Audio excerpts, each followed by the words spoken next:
ஒரு ரெஸ்ட் எடுக்கிறதுக்காக வந்திருக்காரு. அந்த ரெஸ்ட்டை தான் பார்த்தீங்கன்னா சும்மா ரெஸ்ட் எடுக்கிறான்னு சொன்னால் இதுவாகிடுன்னு ஒரு அடிபட்டுடுச்சு, விழா எலும்பில் இதுவாகிடுச்சுன்னு வேறு ஏதாவது காரணம் கூட சொல்லியிருக்கலாம். அதை வந்து சொல்லியிருக்காங்க. அது உண்மை.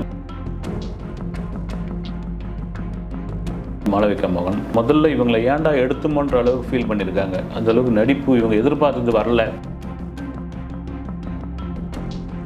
அவருடைய துவக்கமே ஒரு வெற்றி துவக்கமே ஒரு 35 இல்லைன்னா 40 வயதுலேருந்து தான் தொடங்கினார். ஆரம்பத்தில் வந்து கென்னி அவர் தான் விக்ரமுடைய உண்மையான பேர். சராசரியாக எல்லாருக்கும் உள்ள சினிமா கனவுகளோடு தான் அவர் வந்து சேது படம் வந்து முதல்ல வந்து நடிகர் விக்னேஷை வச்சு தான் ஆரம்பிக்கிறேன். விக்னேஷ் தான் அப்படின்னு முடிவாயிடுச்சு. ஏன்னா அதுக்கான காரணம் என்னென்னா, குறிப்பாக எந்த ஹீரோ வந்து உலகத்தில் எந்த ஹீரோ இவ்வளோ பெரிய ரிஸ்க் எடுக்கவே மாட்டாங்க. கர்ணம் தப்புனா மரணம். ரகசியமாக வந்து அதனுடைய தயாரிப்பாளர் ஆஸ்கார் பிலிம்ஸ் ரவிச்சந்திரன் அவர்கள் போட்டு காமிச்சார். தேவி ஸ்ரீதேவின்னு ஒரு ப்ரிவியூ தேட்டரில். அப்போ இந்த மாதிரி இதுவும் இல்லை, கூட்டு போயிட்டு இதை மட்டும் பாருங்கள் சார்னாரு. விக்ரம் வந்து ஒரு கேரவனில் இருந்து வெளியே வருவார். நாரும் தோலுமா சார், என்ன சார் அப்படின்னு. அறம் நாடு நேயர்களுக்கு வணக்கம். இன்று நம்மோடு இணைந்திருப்பவர் செய்யாறு பாலு அவர்கள். சார் வணக்கம் சார். வணக்கம் நந்தா. சார், தமிழ் சினிமாவில் ஒரு முன்னணி கதாநாயகன் அப்படின்னா விக்ரம் சாரை சொல்லலாம். தன்னுடைய உழைப்பால் அவருடைய ஹார்ட் ஒர்க் வந்து 200% ஒரு படத்தும் கொடுக்குறாரு. புதுமையான முயற்சிகள் எடுக்கிறாரு. இருப்பினும் அவருக்கு கிடைக்கிற வெற்றிகள் சரியா இல்லை அப்படின்னு நிறைய விமர்சனங்கள்லாம் இருக்குது. அதெல்லாம் இருக்கட்டும் சார், தங்கலான் ப்ராஜெக்ட் போயிட்டு இருந்தது. அதில் வந்து விழா எலும்பு முறிந்து விட்டதாக ஒரு செய்தி பார்த்தோம். அது உண்மைதானா? தற்பொழுது என்ன சார் பண்ணுறாரு? எப்படி சார் இருக்காரு? நான் கூட அந்த செய்தியை கேட்டு ரொம்ப அதிர்ச்சியான, விழா எறும்பு முடிஞ்சு போச்சு அப்படின்ற மாதிரி ஒரு விஷயம் வந்து அப்புறமா சில சோர்ஸில் விசாரிக்கும் பொழுது ஒரு சில பேர்லாம் சிரித்தாங்க. எங்கள் விழா எலும்பு முறிஞ்சால் என்ன ஆகும்? அதுவும் ஒரு வயதை கடந்தவர் அவர். அதெல்லாம் அவ்வளோ சீக்கிரம் வந்து அது கூடுறதுக்கே அவ்வளோ நேரம் ஆகும். அது தவிர பார்த்திங்கன்னா வந்து விக்ரம் அவர்களுக்கு வந்து அந்த கேஜிஎஃப்பில் எடுக்கிற ஷூட்டிங் கோலார் தங்கவயலில் பழையபடி அவரால் வந்து ஒரு இதுவாக வந்து ஒர்க் பண்ண முடியல. ரொம்ப இந்த வயசானதுனால வந்து ஒரு டயர்ட்னஸ்ஸு, ஒரு மூச்சு வாங்குற தன்மை இதெல்லாம் இருக்கிறதுனால கொஞ்சம் பிரேக் எடுத்துக்கிறேன் பிரதர் அப்படின்னு நிற்கிறாரு. இங்கேயே வெயில் போட்டு தாக்குதுன்னா கோலார் தங்கவயலில் சொல்லவே தேவையில்ல. அது ஒரு 42-43 டிகிரி அப்படின்ற ஒரு விஷயம் வரும்பொழுது அங்கேருந்து அவர் வந்து ஒரு ரெஸ்ட் எடுக்கிறதுக்காக வந்திருக்காரு. அந்த ரெஸ்ட்டை தான் பார்த்தீங்கன்னா சும்மா ரெஸ்ட் எடுக்கிறான்னு சொன்னால் இதுவாகிடுன்னு ஒரு அடிபட்டுடுச்சு, விழா எலும்பில் இதுவாகிடுச்சுன்னு வேறு ஏதாவது காரணம் கூட சொல்லியிருக்கலாம். அதை வந்து சொல்லியிருக்காங்க. அது உண்மை கிடையாது. இன்னும் 25 நாள் அந்த படத்திற்கான ஷூட்டிங் இருக்குது. ஒரு 10 நாள் ஈவிபியில் படப்பிடிப்பு. அதன் பிறகு ஒரு 15 நாள் ஒசூர் கிருஷ்ணகிரி பகுதியில் எடுக்கிற மாதிரியான ஒரு விஷயம். எங்கே கொஞ்சம் ஒரு கூல்னஸாக இருக்கும். அங்கே மழைகள் வந்து விட்டு விட்டு பெஞ்சிக்கிட்டு இருக்கு. அதனால் அப்படியே அங்கே கேஜிஎஃப்லேருந்து இங்கே ஷிஃப்ட் ஆகுது அந்த படப்பிடிப்பு. இதுதான் அது உண்மையான ரீசன் வந்து. ஓகே சார், 57 வயதாக இருக்குது விக்ரமுக்கு. ஆனால் அவர் இன்னும் அந்த படத்திற்காக எடுக்கிற முயற்சிகள், அந்த படத்திற்காக நிறைய தன்னை கேரக்டராகவே மாற்றிக்கிற விஷயங்கள் இருக்கட்டும் சார். தங்கலான் படப்பிடிப்பில் இந்த எலும்பு முறிவுக்கு முன்பே அவர் காலில் கண்ணாடி கிழிச்சது, செருப்பு இல்லாமல் நடக்கிறாரு, முன்னாடி நிறைய கஷ்டப்பட்டங்களா செய்திகள் வெளிவந்துச்சு. இந்த தங்கலான் திரைப்படம் எந்த மாதிரி உருவாகி வருது சார்? அதுவும் ஆஸ்கர் விருதை குறி வைக்கிறது தங்கலான் அப்படின்னா ஒரு பேச்சுக்கள் எழுந்து வருதே சார். இல்லை, தங்கலானுடைய கதையே வந்து ஒரு கோலார் தங்கவயல் நடக்கக்கூடிய ஒரு விஷயம். கேஜிஎஃப் வந்துருச்சு, அதை தாண்டி என்ன சொல்ல போகிறாங்க அப்படின்ற ஒரு இது நம்ம கேள்விப்பட்டது வரைக்கும் பார்த்திங்கன்னா, இவங்க பிரிட்டிஷ் காலத்தில் வந்து அங்கே தங்கம் கிடைக்குதுன்ற அவன் தான் கண்டுபிடிச்சு அதை தோண்டி எடுக்கிறதுக்கான ஒரு விஷயம் வரும்பொழுது வந்து குறிப்பாக அந்த கேஜிஎஃப் ஒட்டின மாதிரியான இருக்கிற இன்றைய மாவட்டங்கள், அதாவது வேலூர் மாவட்டம், திருவண்ணாமலை, தென்னார்காடு மாவட்டங்கள், இந்த மாவட்டங்களிலிருந்து விளிம்பு நிலை மக்களை வந்து அங்கே வந்து அடிமைகளாக வந்து கொண்டு போய் அவங்கள வந்து வேலை வாங்குறாங்க. வேலைன்னா சாதாரண வேலை இல்லை, 24 ஹவர்ஸும் அவங்க வந்து உழைக்கிற மாதிரியான ஒரு கொத்தடிமைகளாக வச்சுருக்காங்க. அதிலிருந்து ஒரு புரட்சியாளர் வந்து வெடிக்கிறான். அங்கே வந்து ஒரு துப்பாக்கி சூடு நடக்குது. ஒரு 5-6 உயிர்கள் வந்து பலியாகுது. அப்படி பலியாகும் பொழுது ஒரு தொழிலாளர் முறை சட்டம் வந்து கொண்டு வரப்படுது.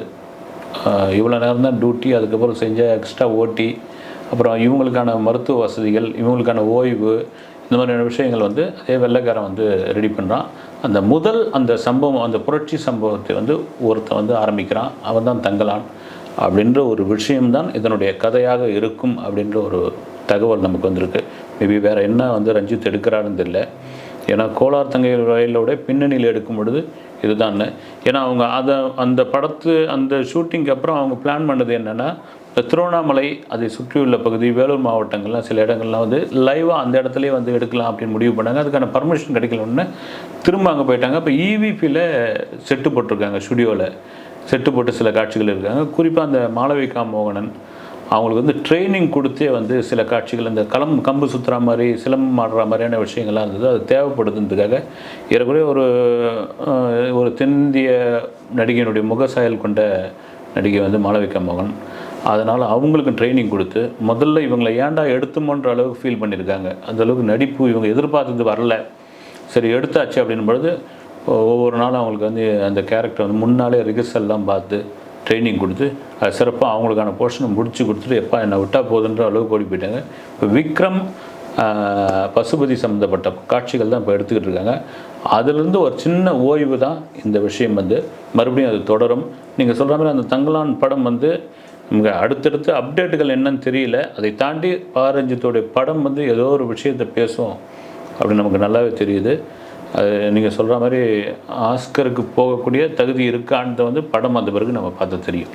ஓகே சார், இது புதுசாக இருக்குது சார். விக்ரம் கதாபாத்திரமாக மாறுவார், ஆனால் அதில் இருக்க கதாநாயகியை அந்த கதாபாத்திரமாக மாறுறதுக்காக நிறைய எஃபர்ட்ஸ் எடுக்கிறாங்க அப்படின்னு கேள்விப்படுறது புதுசாக இருக்குது சார்.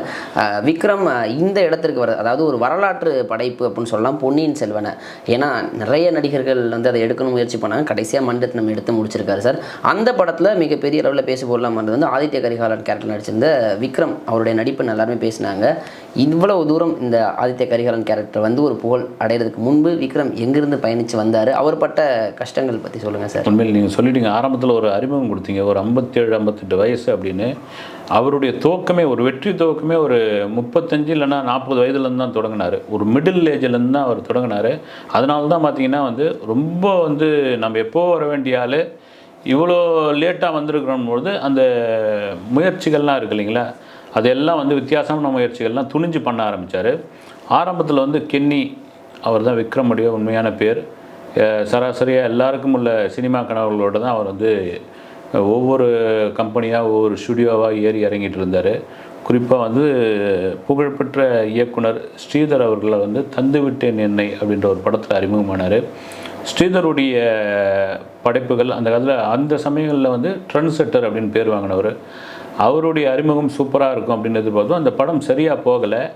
அதன் பிறகு ரொம்ப போராடி வந்து PC ஸ்ரீராமுடைய இயக்கத்தில் மீரான ஒரு படத்தில் நடிக்கிறார். அந்த படம் கனெக்ட் ஆகும்போது இவர் ராசி இல்லாத நடிகர்னு அப்படியே ஒதுக்குறாங்க. மலையாளத்தில் 1-2 படங்கள் நடிச்சிட்ருக்காரு. ஆனால் தொடர்ந்து தமிழில் பட வாய்ப்புகள் வரலன்னொன்னே, ஆனாலும் மனம் தளராமல் அவர் வந்து சினிமாவுக்குள்ளே இருந்தாகணுன்றதுக்காக வந்து டப்பிங்லாம் பேசுகிறாரு. வந்து மாருதி 800 கார் ஒன்று சிகப்பு கலரில் வச்சுருப்பார். அதில் தான் போயிட்டு சுற்றிக்கிட்டு வந்துருப்பார். எங்கே டப்பிங் இருக்குது, சின்ன சின்ன படங்கள்லாம் டப்பிங் பேசுவார். அப்புறம் நடிகை ரோகிணியும் கூட ஒன்றா ஸ்டுடியோக்கள்லாம் டப்பிங் பேசியிருக்காங்க. இடையில் வந்து அவருக்கு வந்து கால் முறிவு ஏற்பட்டு இனி நடிக்கவே முடியாது அப்படின்ற அளவுக்குலாம் வந்து வந்தப்போ அதிலிருந்துலாம் மீண்டு வந்துட்டார். மீண்டு வந்தவருக்கு வந்து ஒரு சரியான சான்ஸ் கிடைக்காமல் இருந்தப்போ அவர் வாழ்க்கையில் ஒரு பெரிய திருப்பு முனையாக அமைந்த படம் சேது திருப்பு முனையாக அமைத்து கொடுத்தவர் வந்து பாலா. இந்த சேது படம் மட்டும் அவருக்கு கிடைக்கலன்னா இப்படி விக்ரம்ன்ற ஒரு அற்புதமான கலைஞர் நமக்கு கிடைக்கிறதுக்கான வாய்ப்பு இல்லை. சேது படம் வந்து முதல்ல வந்து நடிகர் விக்னேஷை வச்சு தான் ஆரம்பிக்கிறேன். விக்னேஷ் தான் அப்படின்னு முடிவாயிடுச்சு. ஏன்னா அதற்கான காரணம் என்னென்னா, விக்னேஷுடைய ரூமில் தான் பாலா வந்து தங்கியிருந்து அந்த படத்துக்கு வேறொரு தலைப்பு வச்சுருந்தாங்க. ஆரம்பத்தில் அந்த ப்ரொடியூசர்லாம் ரெடி பண்ணிட்டு ஏவிஎம்மில் படத்துக்கான பூஜையெல்லாம் எல்லோரும் இன்வைட் பண்ணியாச்சு. பூஜை நடக்க போகிற முன்னாடியே அந்த ப்ரொடியூசர் ஓடிட்டார். ஒன்று அந்த பூஜை அப்படியே நின்று போயிட்டோடனே அவருக்கு ரொம்ப வருத்தமாகி பாலா வந்து அதன் பிறகு அந்த ப்ராஜெக்டை கைவிட்டுடலாம் அப்படின்ற அளவுக்கு வந்தபோது தான் வந்து கந்தசாமின்னு ஒரு ப்ரொடியூசர் வந்து கொண்டு வராரு. அவர் தான் வந்து சேதுன்னு ஒரு படத்தை கொண்டு வராங்க. அப்போ யார் வந்து இதில் படத்தில் வந்து போடலாம் அப்படி முடிவில் இருக்கும் பொழுது வந்து விக்ரம் அப்படின்னு முடிவாகுது. விக்ரம் பேரை டிக் பண்ணுறாங்க. விக்ரம் வந்த பிறகு பார்த்திங்கன்னா வந்து இந்த படம் வந்து ஒரு தொடர்ச்சியான ஒரு படப்பிடிப்பு நடக்கலை, விட்டு தான் நடந்துக்கிட்டு இருக்கு. சேது நடந்துகிட்டு இருக்கும்பொழுது வந்து அந்த படம் முடிச்சுட்டு கிட்டத்தட்ட டிஸ்ட்ரிபியூட்டர் ஷோன்னுவாங்க, அது ஒரு 50-60 ஷோ போட்டிருப்பாங்க. ஏன்னா வியாபாரத்துக்கு யாருமே வாங்க மாட்டேன்றாங்க. ஏன்னா விக்ரமுக்கு ஒரு ஓப்பனிங் இல்லை. படம் பார்த்திங்கன்னா ஒரு கட்டத்துக்கு அப்புறம் ரொம்ப ஒரு மாதிரி ட்ராஜடியாக போகுது. டைரக்டரும் புது டைரக்டரு. அப்படின்ற அளவுக்கு நொந்து போய் பாலா வந்து திரும்ப ஊருக்கே போயிடலாம் அப்படின்னு வந்து விக்ரம் வந்து பாலாவுக்கு ஆறுதல் சொல்கிறாரு. அவருடைய கதைகள்லாம் சொல்கிறாப்புல, நான் இவ்வளோ தூரம் தாண்டி வந்திருக்கிறேன், நான் எனக்கு இந்த படம் மேலே நம்பிக்கை இருக்குது பாலா, நீங்கள் வெயிட் பண்ணுங்கள் அப்படின்னு ஒரு வழியாக வந்து இந்த படத்தினுடைய ப்ரொடியூசரே உள்ளே இறங்கி ஒரு 10-12 ஏரியாக்கள் மட்டும் ரிலீஸ் பண்ணுறாங்க. அதற்கு முன்னாடி இந்த படத்தை ஒரு வாரத்துக்கு முன்னாடியே வந்து பத்திரிகையாளர் காட்சிக்கு இப்போ ஏற்பாடு பண்ணுறாங்க. ஏன்னா முடிவாவது வந்து விக்ரம் தான் அந்த ஐடியாவை சொல்கிறார், நீங்கள் வந்து மீடியாவுக்கு இப்போ இந்த படத்தை போட்டு காமிங்க, அவங்க எழுத ஆரம்பித்தாங்கன்னா இந்த படம் வந்து பெரிய லெவலில் போகும். இப்போ மாதிரியான சோஷியல் மீடியாக்கள் யூடியூப் அப்போலாம் இல்லாத காலகட்டம் வந்து பிரிண்ட் மீடியா அப்போ தான் சேனல்கள் 1-2 இருக்குது. அப்போ இந்த ஷோ வந்து ஃபிலிம் சேம்பர் தேட்டரில் போட்டிருக்காங்க. பார்த்துட்டு இன்டர்வல்லே ஒரு மாதிரி ஆயிடுச்சு, படம் ஏதோ ஒரு வித்தியாசமான படம் அப்படின்னு. படம் முடிஞ்ச உடனே அவ்வளோ பேர் வெளியே நிற்கிறாங்க. எத்தனை பேர் யார் டைரக்டர் எங்கே விக்ரம் தான் கேட்க ஆரம்பித்தாங்க. அந்த படம் சொன்ன மாதிரி மீடியாக்கள் கொண்டாட சேதுவோட வெற்றி தெரியும். பாலாவும் ஒரு பக்கம் வந்துட்டார். விக்ரம் அதன் பிறகு வந்து ஒரு பிடிக்க முடியாத இடத்துல போயிட்டார். நீங்கள் சொன்னதற்கான காரணம் நீங்கள் ஆரம்பத்தில் சொன்னீங்க, இது மாதிரியான வித்தியாச முயற்சிகள் இது மாதிரியான இதுவுக்கு ஏன் வந்து விக்ரம் எடுத்தார் அப்படின்பொழுது, நம்ம இவ்வளோ லேட்டாக உள்ளே வந்துட்டோம், இன்றைக்கி இந்த சமயத்தில் நம்மளுடைய முழு திறமையை இங்கே காட்டியே ஆகணும் அப்படின்ற ஒரு களத்துக்குள்ளே வந்து தான் பார்த்திங்கன்னா அவர் அந்த காசி படத்தில் கண் பார்வையற்றவராக வந்து தத்ரூபமாக நடிச்சிருந்தார். அது பிறகு அந்நியனில் உடம்பை ஏற்றுறது இறக்கிறது மாடுலேஷன் கொடுத்து, குறிப்பாக எந்த ஹீரோ வந்து உலகத்தில் எந்த ஹீரோ இவ்வளோ பெரிய ரிஸ்க் எடுக்கவே மாட்டாங்க. கர்ணம் தப்புனா மரணம், அதெல்லாம் சாதாரண விஷயமே கிடையாது. அவருடைய ஒரு வீடியோ வந்து அந்த சமயத்தில் வந்து எனக்கு வந்து ரகசியமாக வந்து அதனுடைய தயாரிப்பாளர் ஆஸ்கார் ஃபிலிம்ஸ் ரவிச்சந்திரன் அவர்கள் போட்டு காமிச்சார். தேவி ஸ்ரீதேவின்னு ஒரு ப்ரிவியூ தேட்டரில். அப்போ இந்த மாதிரி இதுவும் இல்லை, கூட்டு போயிட்டு இதை மட்டும் பாருங்கள் சார்னாரு. விக்ரம் வந்து ஒரு கேரவனிலிருந்து வெளியே வருவார், நாரும் தோலுமா சார், என்ன சார் அப்படின்னா, இதுதான் சார் ஒரு இங்கு பில்லரில் தான் தண்ணி குடிக்கிறாரு, இவ்வளோ தான் அதை உணவு முறையெல்லாம் சொன்னார். இது வந்து ரிஸ்க்கான ஒரு விஷயம். மருத்துவர்கள் இருந்திருக்காங்க, ஆலோசனைலாம் விட்டுருக்காங்க. இதையெல்லாம் தாண்டி வேறொரு கொஞ்சம் மாறி இருந்தால் கூட கோமா ஸ்டேஜுக்கெலாம் போயிருப்பாராம். அப்படி தன்னை வருத்தி இந்த சினிமாவில் இன்னும் வருத்தி கொண்டு இருக்கக்கூடிய ஒரு நடிகர் வந்து ஒரு படத்தில் பீமான்ற ஒரு படத்தில் அப்படி ஏற்றிருப்பார், இன்னொரு படத்தில் பார்த்திங்கன்னா அப்படி குறைச்சிருப்பார். அப்படி வந்து இன்றைக்கி ரிஸ்க் எடுத்து நடிக்கக்கூடிய ஒரு நடிகர். அதனால தான் ஒரு பெரிய ரசிகர் பட்டாளத்தை அவர் வந்து சம்பாதிச்சு வச்சுருக்கார். ஆனால் நீங்கள் சொன்ன மாதிரி ஒரு அஜித், விஜய் இவங்களுடைய இடத்துக்கு அவரால் வந்து அந்த அளவுக்கு பேசப்படலை அப்படின்ற வருத்தம் நிச்சயமாக விக்ரமுக்கு இருக்கும். அதற்கான காரணம் என்ன சார்? இயக்குனர்கள் எதிர்பார்க்கதை விட 200% அதிக உழைப்பை ஒரு படத்துக்கும் தர்றாரு, ஆனால் அது வெற்றி படமாக மாறுறதில்ல. ஒருவேளை கதை தேர்வில் அவர் தவறு பண்ணிடுறாரா, அல்லது தமிழ் ரசிகர்கள் விக்ரமை இன்னும் பெரிதாக கொண்டாட தவறிட்டாங்கன்னு எடுத்துக்கலாமா? ஆக்சுவலாக கோபுரா படம் வந்து அந்த படம் வந்து கதை கேட்டாரா கேட்கலையா அப்படின்ற ஒரு விஷயம் இருக்குது. ஏன்னா அந்த படம் ஒரு ப்ரெஸ் மீட்லேயே பார்த்தீங்கன்னா இந்த டைரக்டர் கூட 20 படம் பண்ண போகிறோம்லாம் சொல்லி ஒரு லூஸ் ஸ்டாக் விட்டார். அந்த படம் தந்த ரிசல்ட் வந்து மோசமான ரிசல்ட்டை கொடுத்தது. அந்த டைரக்டரை விட்டுட்டு போயிட்டார். கடைசியில் அந்த ப்ரொடியூசர் ஒரு 20-25 பேர் இறங்கி எடிட்டிங்லாம் பண்ணி ஓரளவுக்கு அதை வந்து வெளியிட்டாங்க. அதே போல் துருவ நட்சத்திரங்கள் கதை கேட்டாரா கேட்கலையா, இப்போ தான் அவர் கொஞ்சம் அதுவாகுதுன்ற அளவுக்கு வந்து கௌதம் மேனன் எடுக்க அவருக்கே ஒரு டவுட் வந்துருக்குதுன்னு. இதற்கு காரணம் என்னென்னா இவங்க மேலே உள்ள ஒரு அதீத நம்பிக்கை. ஆனால் அதையெல்லாம் தாண்டி விக்ரம் மாதிரியான ஒரு ஹீரோக்கள் வந்து கதை தேர்வில் கவனமாக இருக்கணும் அப்படின்ற ஒரு விஷயம் முக்கியமான விஷயம். ஏன்னா இதை தாண்டி இன்னும் அவர் பல கேரக்டர்கள் பல விஷயங்கள் இன்றைக்கி வந்து தமிழ் சினிமாவில் அவர் இன்னும் பல முயற்சிகள் பண்ண போகிறாரு.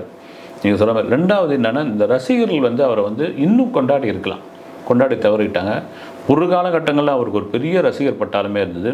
குறிப்பாக ஒரு சம்பவத்தை சொன்னோம்னா, அந்நியன் படம் ரிலீஸ் ஆன சமயத்தில் வந்து இவர் தேட்டராக வந்து அப்போ போயிட்டு இருக்கும்போது மீடியாக்கெல்லாம் கூட போய் கூட்டம் போவார் வாங்கன்னு. அப்போ வந்து அவருடைய ரசிகர் மன்ற தலைவராக இருந்தால் இப்போ இருக்கிற சூரியநாராயணன் அவர் தான் வந்து, சார் இதுமாரி மயிலாப்பூரில் அப்போ காமதேனு தேட்டர் இருந்தேன்னு நினைக்கிறேன், அந்த தேட்டரில் வந்து ஒரு ரசிகர் வந்து உடம்பு முழுக்க ஆயில் பெயிண்டில் உங்கள் படத்தை வரைஞ்சிக்கிட்டு வந்திருக்காரு சார், எவ்வளோ சொன்னாலும் கேட்கல, அது பின்னாடி பெரிய பாதிப்பெலாம் உண்டாக்கும் அப்படின்னு. இவர் என்ன பண்ண வண்டி அங்கே இது பண்ணுங்கன்னு அவர் பார்த்துட்டு தலைவா அப்படின்னு கூப்பிட்டு கண்ணா மண்ணான்னு திட்டி, ஏங்க இது மாதிரி பண்ணுறீங்க, நீங்கள் போயிட்டு முதல்ல இதெல்லாம் பெரிய இதுவாகும் எனக்கு தெரியும். ஏன்னா பாருங்கள், ஒரு ரசிகன்னாலும் அதன் பிறகு பார்த்தீங்கன்னா அவர் அந்த மண்ணெண்ணெயெல்லாம் போட்டு அதெல்லாம் எடுத்திருக்காரு. மறுநாள் பார்த்தா அவருக்கு உடம்புல வந்து அங்கே தடிப்பாகி ஸ்கின் அலர்ஜி ஆகி பெரிய ப்ராப்ளம் ஆகி அவர் வந்து கீழ்ப்பாக்கம் ஹாஸ்பிட்டலே அங்கே சேர்த்து வச்சு, அது விக்ரமுக்கு தெரிஞ்சு போயிட்டு அவர் பார்த்துட்டு இந்த மருத்துவ செலவுக்கான உதவியெல்லாம் பண்ணிவிட்டு, இனிமேல் இது மாதிரி பண்ணிங்கன்னா வந்து ரசிகர் மன்றத்தையும் நான் கழிச்சிடுவேன், இதெல்லாம் ரொம்ப எனக்கு இதுவாக இருக்குது அப்படின்னு சொல்லி அந்த ரசிகரும் கேட்டு இப்படி ஒரு ரசிகர் பட்டாளம் அவருக்கு இருந்தது. ஆனால் நீங்கள் சொன்ன மாதிரி பார்த்தீங்கன்னா அவர் வித்தியாசமான முயற்சிகள், ஒரு மாஸ் ஹீரோவாக தன்னை காட்டிக்கணும்னு அவர் விரும்பலை.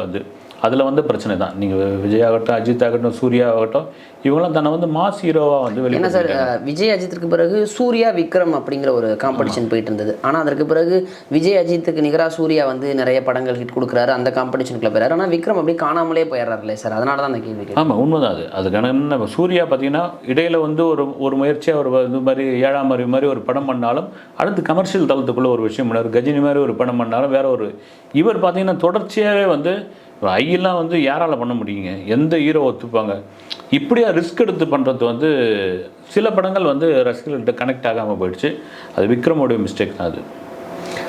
அது விக்ரம் அவர் சினிமாவை அதிகமாக நேசிச்சிட்டாரு. அதற்கான அந்த இடைப்பட்ட காலம், ஒரு படத்துக்கு 2 வருஷம் எடுக்கிறது, 3 வருஷம் எடுக்கிறது, அதுதான் அவருடைய காணாமல் போனக்கான காரணமாக எடுத்து. இல்லை, உண்மைதான். அது ஒரு விதத்தில் ஒரு நடிகை சொல்லுவாங்க, ஒரு டைரக்டர் ஆகட்டும், நடிகர் ஆகட்டும், ஒரு படம் முடித்த உடனே அடுத்த படத்துக்குள்ளே ட்ராவல் ஆகணும்னு ஏன்னா அதுக்குள்ளே மறந்துடுவாங்க அப்படின்ட்டு. அதுக்கான விஷயம் அதுதான் விட்டுறக்கூடாதுன்னு. நீங்கள் சொன்ன மாதிரி ஒரு படத்துக்காக தன்னை ரொம்ப இது பண்ணிக்கிறது, 1 வருஷம் 1.5 வருஷம் ஐக்கெல்லாம் எவ்வளோ, அந்த கேப்பில் அவர் 10 படம் நடிச்சிருக்கலாம்.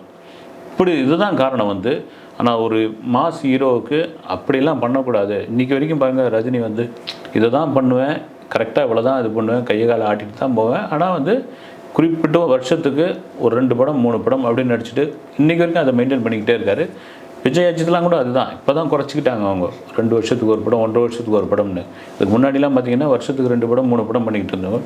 விக்ரம் அதை தவறிட்டார். அது என்னென்னா, சினிமா மீது உள்ள காதல், தன்னால் இதெல்லாம் தாண்டி ஒரு விஷயத்தை பண்ண முடியுன்ற ஒரு தைரியம், ஒரு நம்பிக்கை, அது தந்த புகழ், இதெல்லாம் சேர்த்து தான் விக்ரம் இப்படி இதாகிடுச்சு.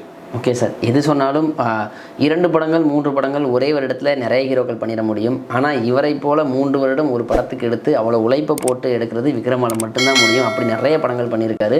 அந்த படங்கள் குறித்து நிறைய விஷயங்கள் பகிர்ந்துக்கிட்டீங்க. ரொம்ப நன்றிகள் சார். வணக்கம்.